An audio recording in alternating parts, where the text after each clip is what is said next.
Imagine walking into an Airbnb and discovering a hidden room, right?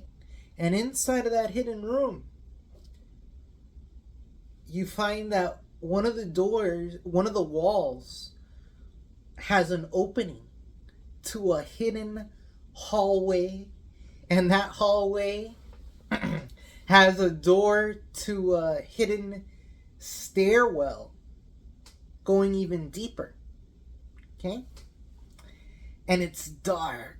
And that's the mystery. Why does this house have basically an underground tunnel under it?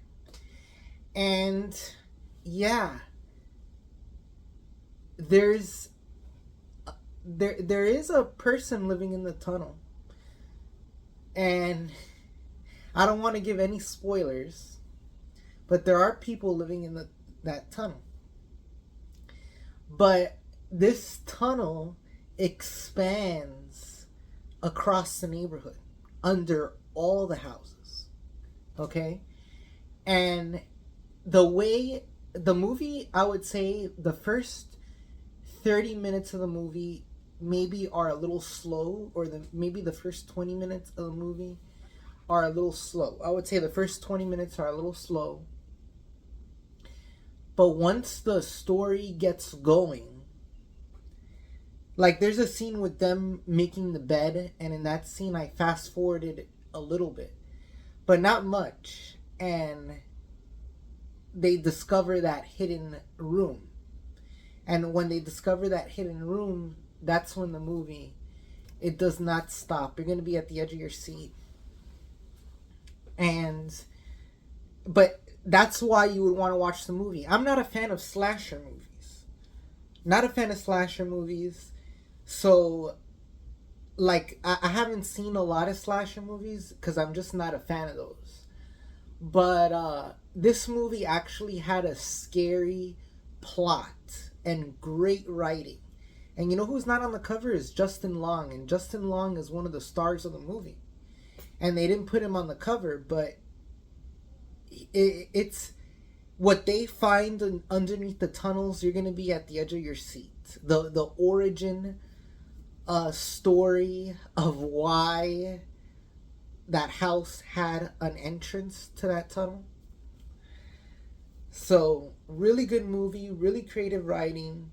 Right after I saw the movie, I was like, you know what, let me buy, because I was thinking of going to see Weapons, and this is made by the same director as Weapons. So right after I saw the movie, I bought my ticket to Weapons. I'm going to review that later on today. But if you're asking yourself, should I watch this, should I not watch this? Oh, I'm not a fan of slasher movies. This movie is not a slasher movie. Okay? And it's not that bloody either, but the scariest thing about the movie is a story about this girl rents out an Airbnb, and there's a hidden freaking hallway going down to some freaking tunnel, and there's hidden rooms.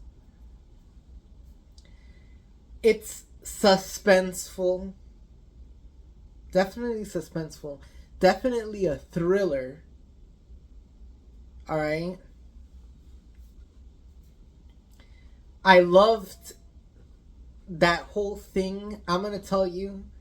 So if you haven't seen the movie, I'm going to go into spoilers right now.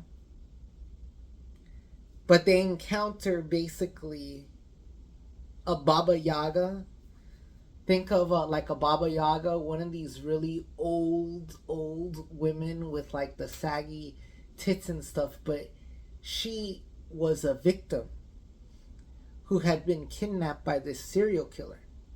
And the serial killer is like an old dying man dying in the tunnels, watching TV. And this victim who was kidnapped, she was like working at a convenience store. She's kidnapped by this serial killer.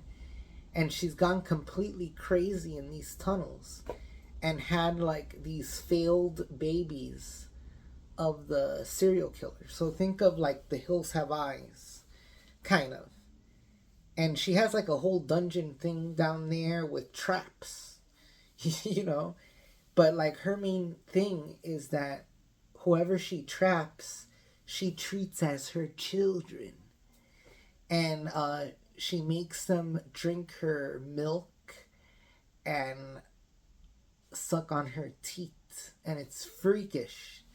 And they finally escape. But the way the movie is, I didn't want to tell you the spoilers. And I still didn't tell you the ending. I still didn't tell you what happens at the end. Because the movie keeps you at the edge of your seat. And are the good guys, do the victims turn into the bad guys? Because Justin Long, he throws her off the building at the end. What was that about? He was just some selfish guy who did something really bad. Like, what the hell? He threw that girl off the building. So definitely watch this. This is a great movie. Really liked it. Check it out. Barbarian.